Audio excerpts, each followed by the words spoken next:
فاسألوا الذكر إن كنتم لا تعلمون۔ تو اے لوگو علم والوں سے پوچھو اگر تمہیں علم نہ ہو۔ صلوا علی الحبیب صلی اللہ علی محمد صلی اللہ علیہ وسلم۔ الحمد للہ رب العالمین والصلاة والسلام علی سید الانبیاء والمرسلین، اما بعد فاعوذ باللہ من الشیطان الرجیم، بسم اللہ الرحمن الرحیم۔ الصلاة والسلام علیکہ یا رسول اللہ وعلی آلکہ وصحابکہ یا حبیب اللہ۔ الطلاق مرتان فامساک بمعروف او تسریح باحسان ولا يحل لكم ان تأخذوا مما آتيتموهن شيئا الا ان يخافا الا يقيما حدود الله فإن خفتم ألا يقيما حدود الله فلا جناح عليهما فيما افتدت به تلك حدود الله فلا تعتدوها ومن يتعد حدود الله فأولئك هم الظالمون۔ یہ طلاق دو بار تک ہے، پھر بھلائی کے ساتھ روک لینا ہے یا نیکی کے ساتھ چھوڑ دینا، اور تمہیں روا نہیں کہ جو کچھ عورتوں کو دیا اس میں سے کچھ واپس لو، مگر جب دونوں کو اندیشہ ہو کہ اللہ کی حدیں قائم نہ کریں گے، پھر اگر تمہیں خوف ہو کہ وہ دونوں ٹھیک انہی حدوں پر نہ رہیں گے تو ان پر کچھ گناہ نہیں اس میں جو بدلہ دے کر عورت چھٹی لے، یہ اللہ کی حدیں ہیں، ان سے آگے نہ بڑھو، اور جو اللہ کی حدوں سے آگے بڑھے تو وہی لوگ ظالم ہیں۔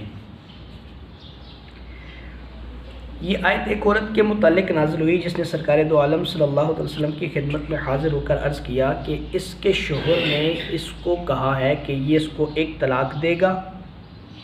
پھر رجوع کر لے گا، یہاں تک کہ اس کی عدت جب آخر میں پہنچے گی تو رجوع کر لے گا، پھر طلاق دے گا، پھر عدت کے آخر میں رجوع کر لے گا، یوں اس کو طلاق دیتا رہے گا، نہ اپنے پاس رکھے گا نہ اس کو آزاد کرے گا کہ یہ کسی اور سے نکاح کر سکے، تو یوں اس کو یہ اذیت دیتا رہے گا۔ حضور جان عالم علیہ السلام سے جب یہ سوال ہوا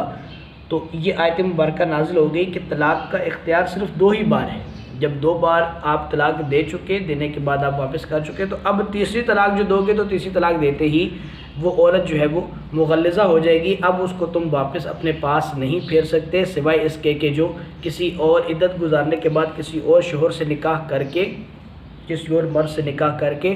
اس سے طلاق جب اس کو ہو جائے یا وہ شوہر فوت ہو جائے تو پھر اس کی عدت گزارنے کے بعد پہلے شوہر کے پاس واپس آیا جا سکتا ہے، اس کے علاوہ جو ہے وہ اور کوئی بھی طریقہ نہیں ہے۔ تو اس لیے کسی ایسی عورت کو صرف انتقام لینے کے لیے یا اس کو تنگ کرنے کے لیے، اس کو ذلیل کرنے کے لیے ایسا نہیں ہو سکتا کہ بار بار طلاق دی جائے اور بار بار اس کی عدت کے آخر میں اس سے رجوع کر لیا جائے۔ اس آیت کے اندر دوسرا مسئلہ خلا کا بیان ہوا، ولا یحل لکم، اور حلال نہیں کہ بوقت طلاق عورت سے مرد جو ہے وہ مال کا مطالبہ کرے، اس کی اجازت شرعاً نہیں ہے۔ اس صورت میں واپس مال کا مطالبہ کیا جا سکتا ہے کہ عورت جو ہے وہ مطالبہ کرے کہ مجھے اس سے خلا چاہیے، تو اس خلا کی صورت میں جو ہے وہ یہ حکم ہے کہ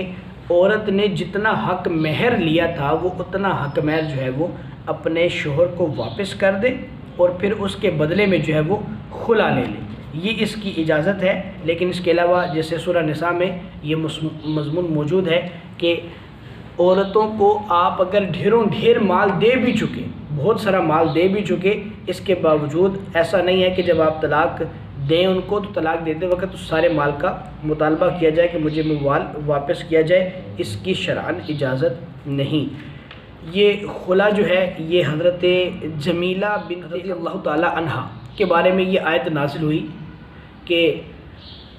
وہ اپنے شوہر جو تھے ثابت بن قیس ان کے ساتھ رہنے پر کسی طور پر تیار نہ ہوئیں اور حضور جان عالم علیہ الصلوۃ والسلام سے انہوں نے عرض کیا کہ مجھے ان سے خلا چاہیے. تو حضرت ثابت بن قیس نے کہا کہ اگر یہ مجھ سے خلا لینا ہی چاہتی ہیں، میرے پاس نہیں رہنا چاہتی، تو پھر حق مہر کے طور پر جو باغ میں نے ان کو دیا تھا وہ باغ مجھے واپس کر لیں. تو انہوں نے واپس کرنا منظور کر لیا. تو اس بات پر انہوں نے ان کو خلا دے دیا.